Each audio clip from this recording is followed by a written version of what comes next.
you to share questions that you have about challenges as a coach with your goalies. 1A, 1B, alternating, uh, big game playoffs. What do you do now, Tom? You've got one goalie, so you're stuck. But can you hear me? Dealt with your goalies over the course of the season. When do you pull a goalie? Do you pull a goalie?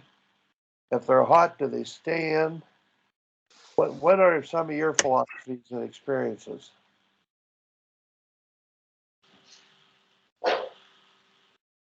Can you hear me?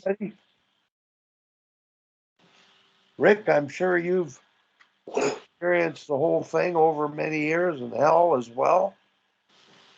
And Tom, you've worked at every level imaginable. Go ahead, Rick. Your speaker, Rick. I've been away for a while. I need retraining here.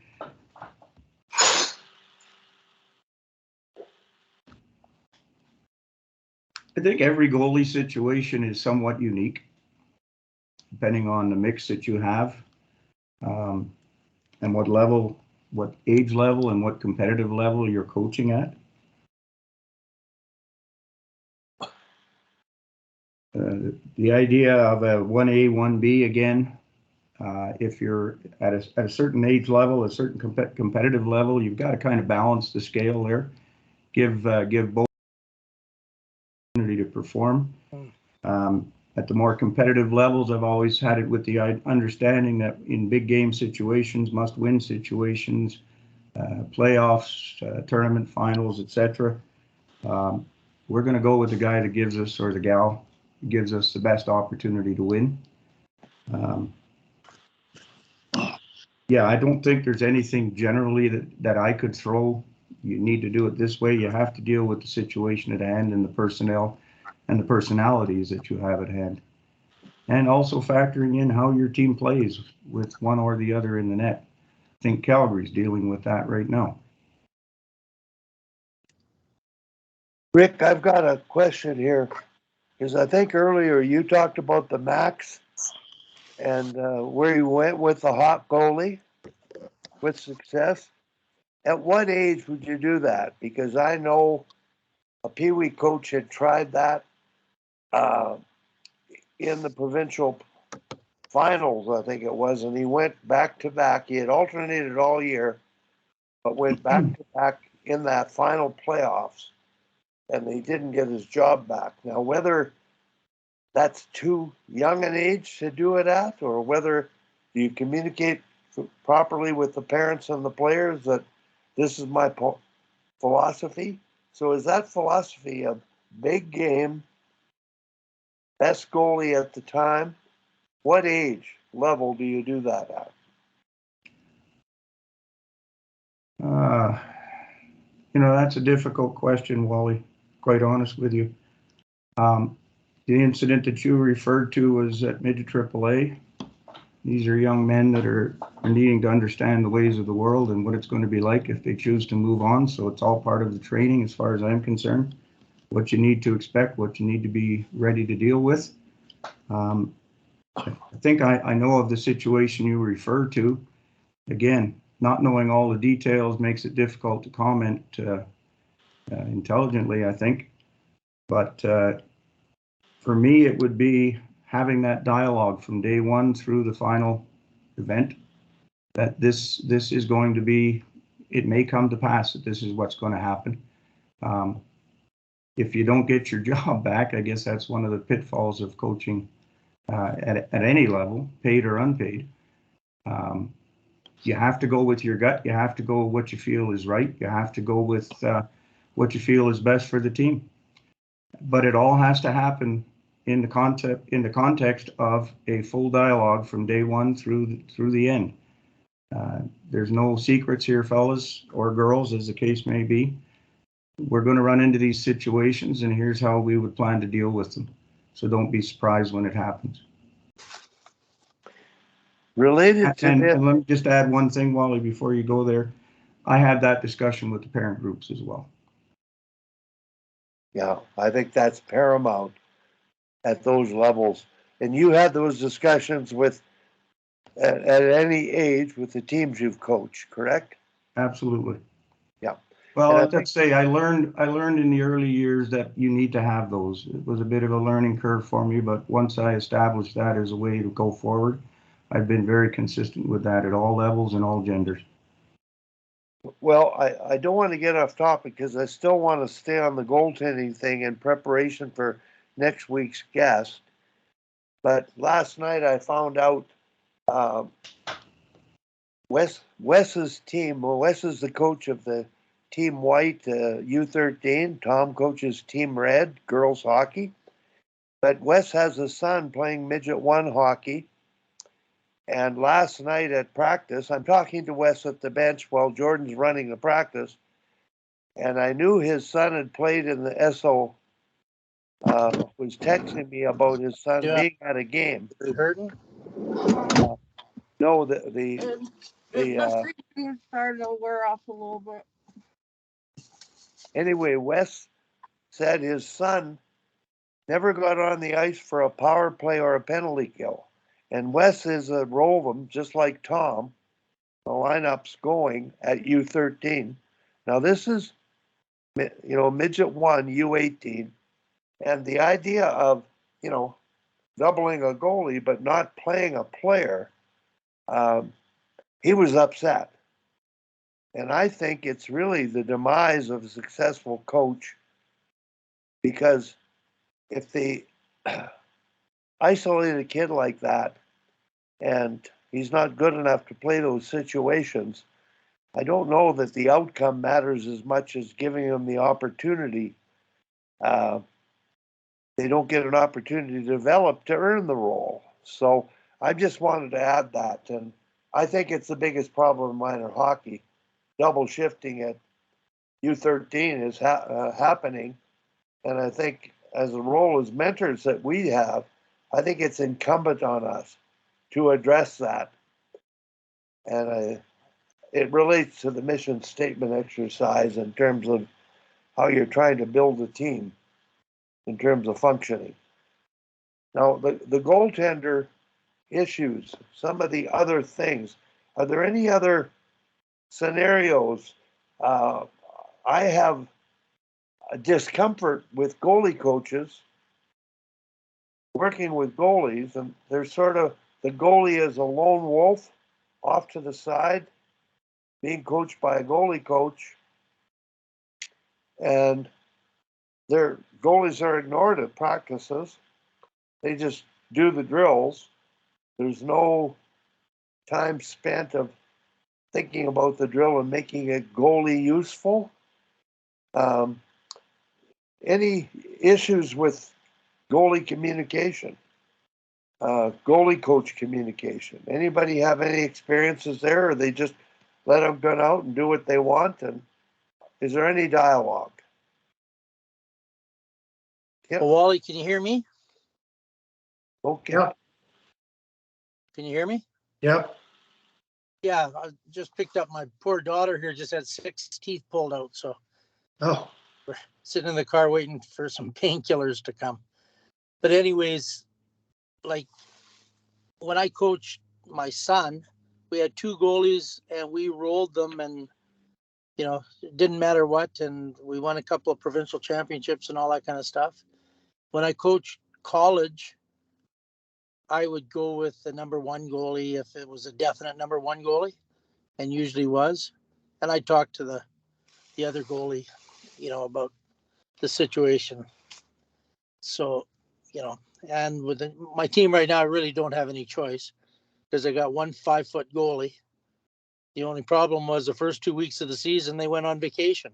So, but anyways, so it depends on the level, I think. Go ahead, Al. Oh, your mic. I chuckle about the vacation because one of my goalies went to the Bahamas over the Christmas holidays and missed 5 games. I have 2, fortunately. It's the first time I've had 2 goalies in many years. And I just roll them. This is U14B, and they just alternate, but, you know, and they don't seem to mind if they don't play. And, but in terms of practice, I always talk to them about what do you need? What do you need today? What would you like to see? Because we'll run some drills just for you. We have goalie coaches that come out periodically that are hired by the program. And I will ask the goalie coach, what would you like to see? You want me to run any particular drills to work for the goalies? And they typically say no. They just watch. 1 year in high school, I had 4 goalies, which I went from 1 to 4. And at the end of the regular season, they were statistically identical. And I had to just go with my gut and pick a kid, you know, one of the kids that I thought was playing better at the end.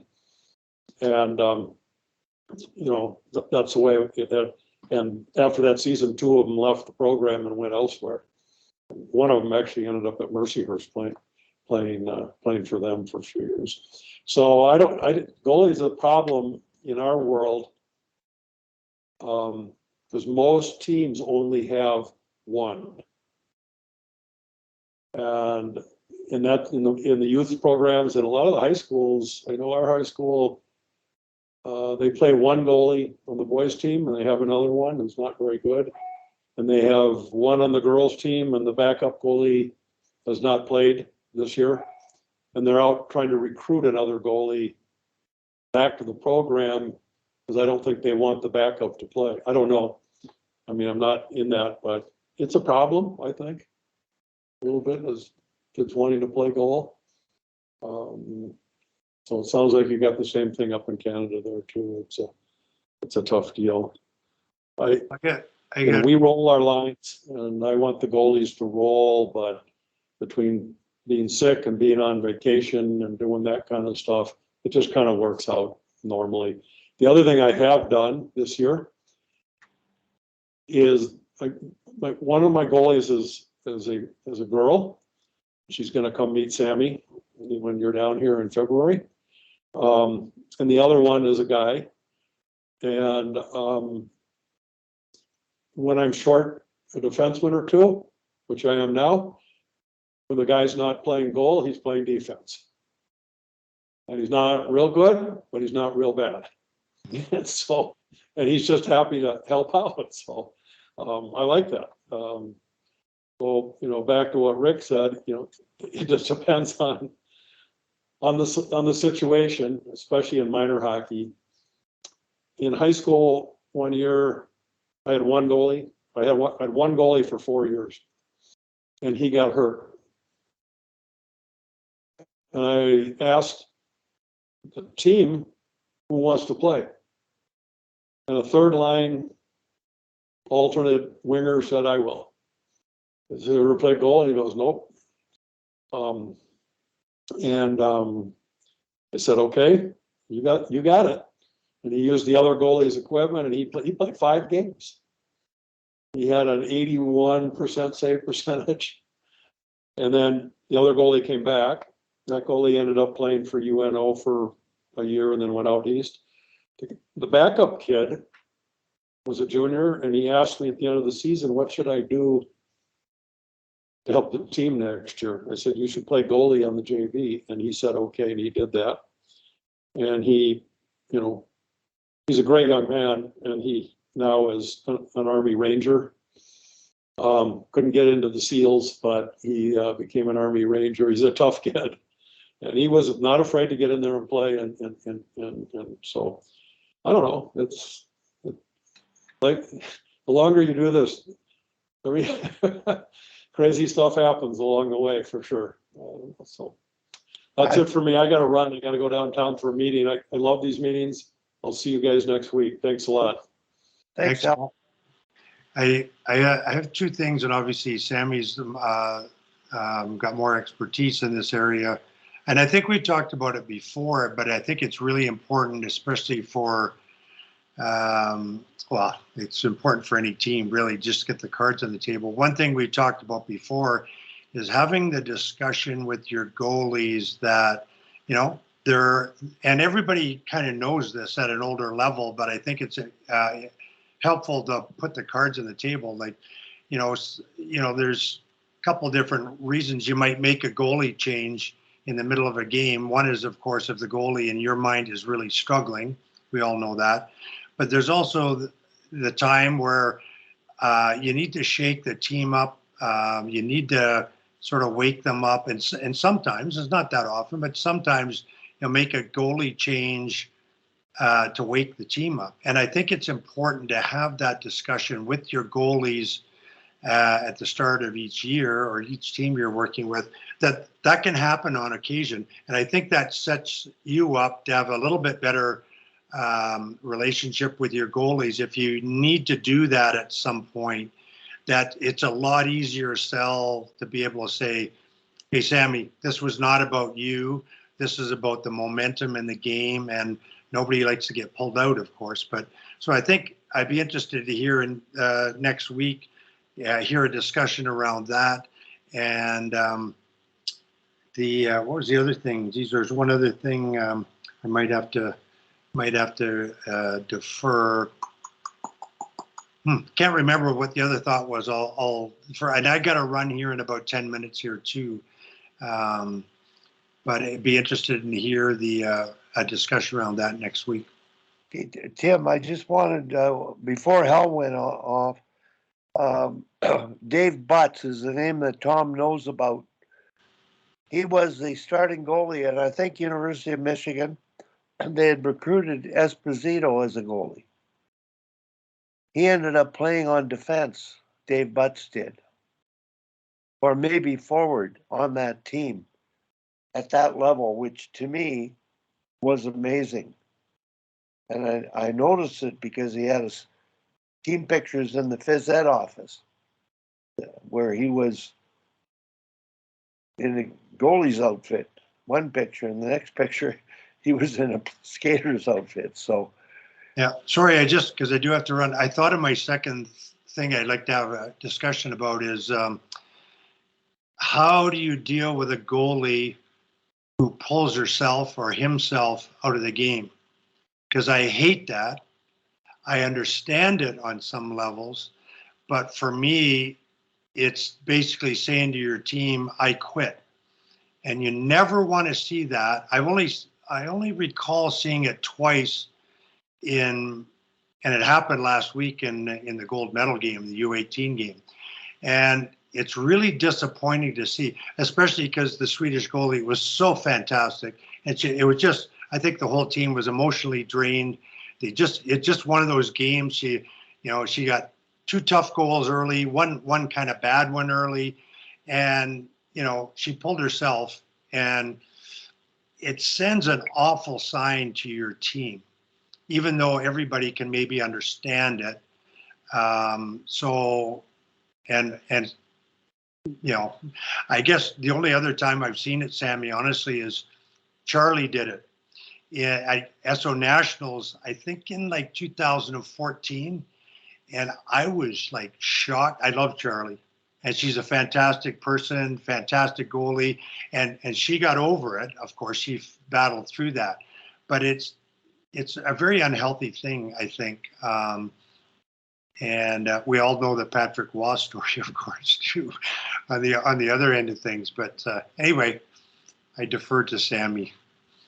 And I do have to run. I can quickly comment before you leave, Tim. I know Rick's been waiting a long time, but I think this would be a great discussion for next week. But I think you're so right. But I think those conversations have to have prior, absolutely. Like if you're feeling really emotional or you're having a really tough time, like come to me between the first and second. That's what you can say to as a coach, or come to me, or maybe talk to your defenseman, or there's going to be situations a goalie needs to come out of the net.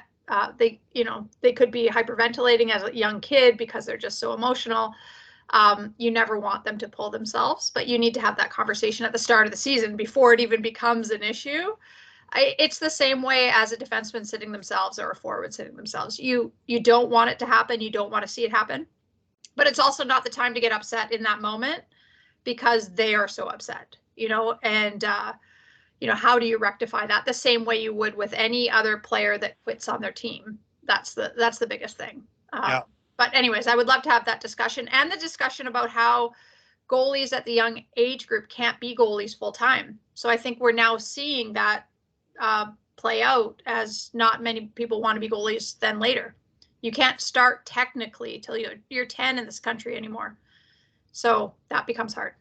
Yeah. And anyways, I know you have to go. So. Yeah, and I do have to go, but I just had a thought as you were saying, talking there, that it might be useful, like on the QT, if you're my goalie, Sammy, if we have this discussion and we agree that, hey, Sammy, if you're really, really struggling and you feel like you haven't got it, you want out of the net, whatever, you have a secret signal so that, you're in the net, put your glove on top of your head or something. Nobody knows, but then there's a signal between the two of you. And so I can make the change, and then we can have the discussion afterwards about the pros and cons of doing that and everything else. But that might be a useful thing. I would love to talk about it next week as well. Anyway, I do have to run here. Thanks, everyone. Good to see you, Sammy. And by the way, I thought Renata was fabulous on the U18, like another budding broadcaster. She was so good, right? And I think that next time Peter comes on too, you have to tell him that I have bragging rights over him because we beat them twice in Montreal. So actually in Rimouski. So. Okay. Try to drag him. I just zoomed with him the other day, but I really enjoyed Renata. She was good. Anyway. Yeah, she's amazing. Yeah. Take care. Rick. Oh, you're on mute too, Rick. Thanks, Sammy. Just a couple of things on goaltenders in practice. Over the years, it became important to me to have something specific for the goaltenders in every practice session, where they would get direct attention if we had a goalie consultant or a goalie coach available, which we did at times, and other times we didn't. I would take that role and work with them specifically for 10 to 15 minutes on specific skill sets, and not just firing pucks at them at random. Yeah, I see the smile, Sammy. See way too much of that, unfortunately. But also with the goaltenders and with the team as a whole. In any drill situation, the goaltenders are on notice that they are there to get better themselves, but also to challenge their teammates to get better. If they just stand there and let pucks go by, that doesn't help their team. Same with the shooters and the skaters. Don't just lob pucks at goalies at the end of a drill. Make it game-like. If you practice to play, you play the way you practice. If you're lazy in practice, that's going to carry forward. Conversely, if you work hard and you work specific in practice, that's going to translate positively into your game as well. So on that particular situation, as far as I've been known to pull a goaltender when he gets to the bench, get ready, you're going back in. But we just need to have a discussion here for a second. And the guy going out knows you're just going in to fill the gap here for a minute. We're going to put this guy right back in. Or in one case, it was a female goaltender.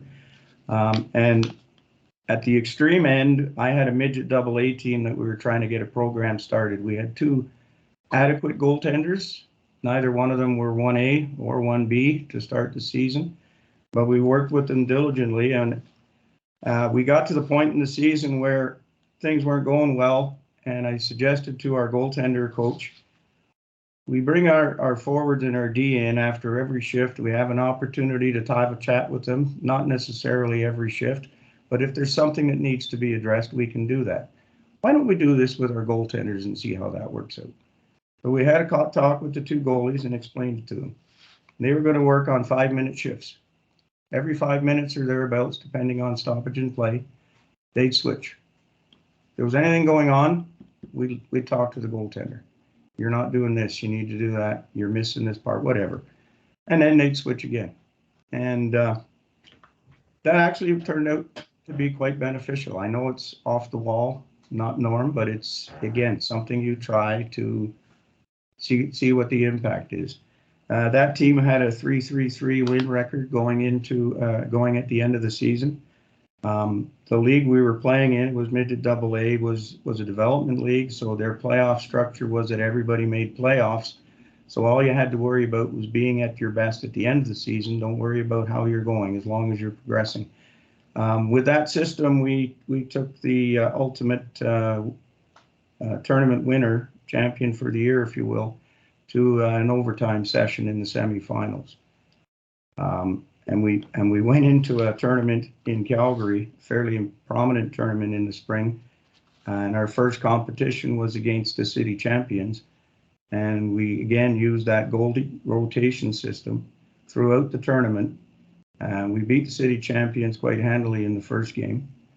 It didn't distract from the play at all. It became the norm for our group that we were switching our goaltenders just as if they were forwards or defensemen.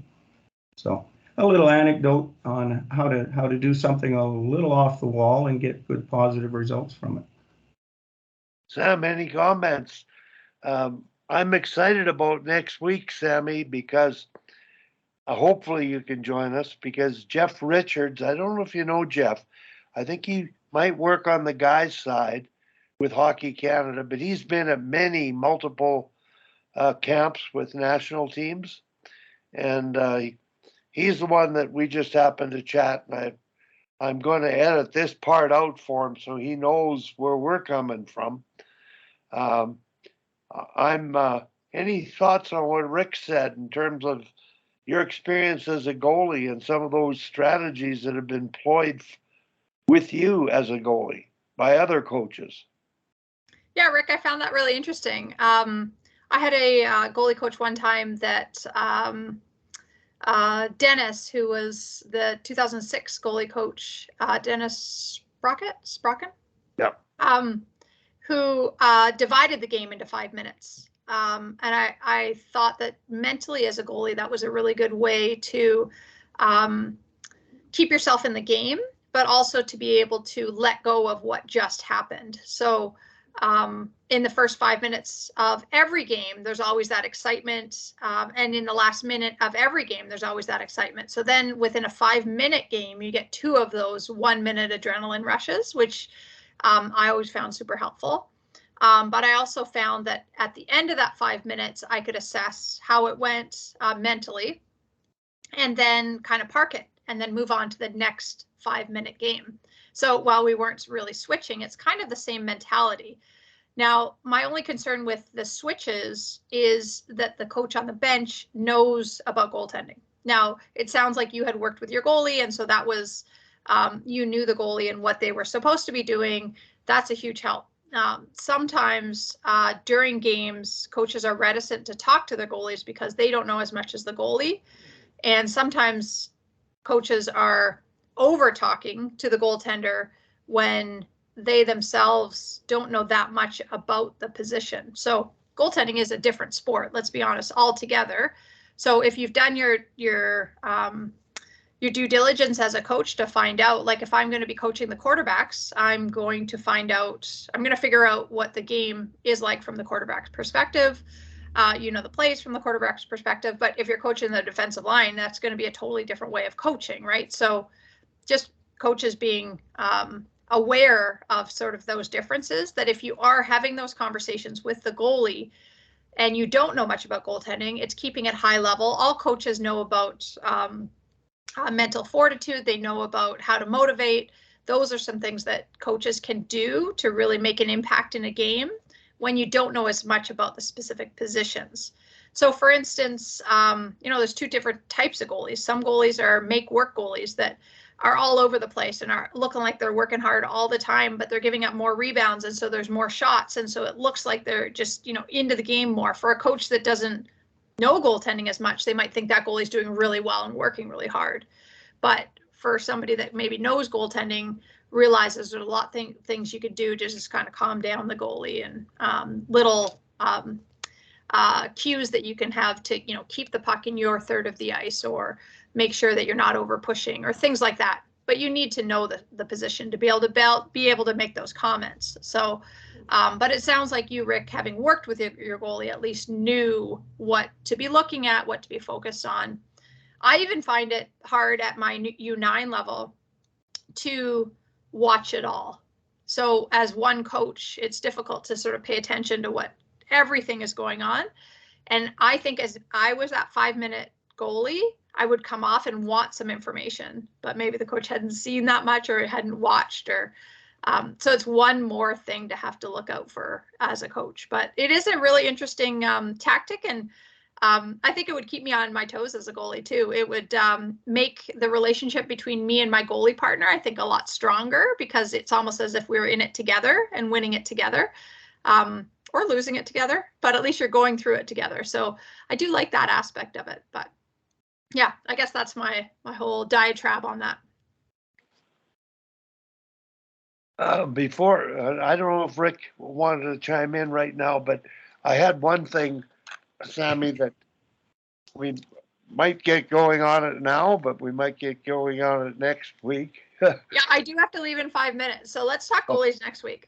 Oh, okay. And it's on when you're pulled, not pulled, but pardon me, shootouts. The mentality of shootouts, do you talk to anybody? Do you not talk to anybody? Whatever the case.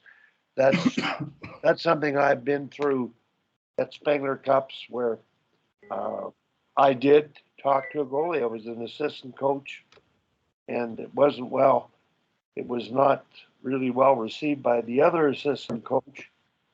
The head coach didn't mind, but it was more to lighten the atmosphere than anything else that I thought, I sense, need to be done. And I don't know that it did that or not. It was probably a distraction. We won the game, and he was brilliant in the shootout. So I just wanted to share that. Well, then it probably worked. Well, you can argue it worked, but Tom, go ahead. Rick, if you've got, go ahead after Tom, please. Well, I got on that same national championship that I mentioned before that we lost in the last 2 minutes. What happened is in the morning skate, I know I talked to this one guy that he was a really good player, and I said, Steve's, you're really, really effective when you cut for that net and doing a drill. He cuts for the net, hits a rut. He hits our goalie and rips his knee up. And that goalie had played every game. The other goalie hadn't played since mid-November, and now we're in mid-March, right? So he had to play the game, and he hadn't been in the net. And there's a, Willie had gone with just the one goalie all the time, and there's a danger there because, if you just go with that one goalie, those kind of things happen, right? And he still blames himself for the loss, but that goalie does. But I mean, he was in a really tough situation. So there is danger in just going with one all the time. Good point. Rick?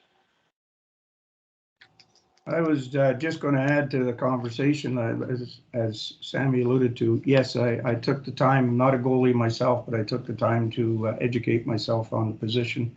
So yes, and if I had a goalie coach, I would defer to him on those scenarios.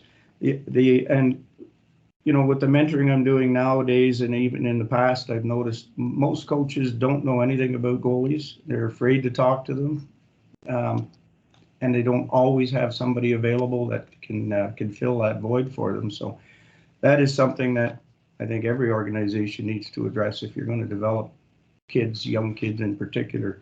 I think, Rick, just on that note, before you go on, I think, maybe this is the forum, maybe this is the platform. I think that you did it, right? And you took the time to figure it out and to find out. I think a lot of coaches nowadays just rely on a goalie coach, or they rely on an organization to send their goalies to, and they don't take the time.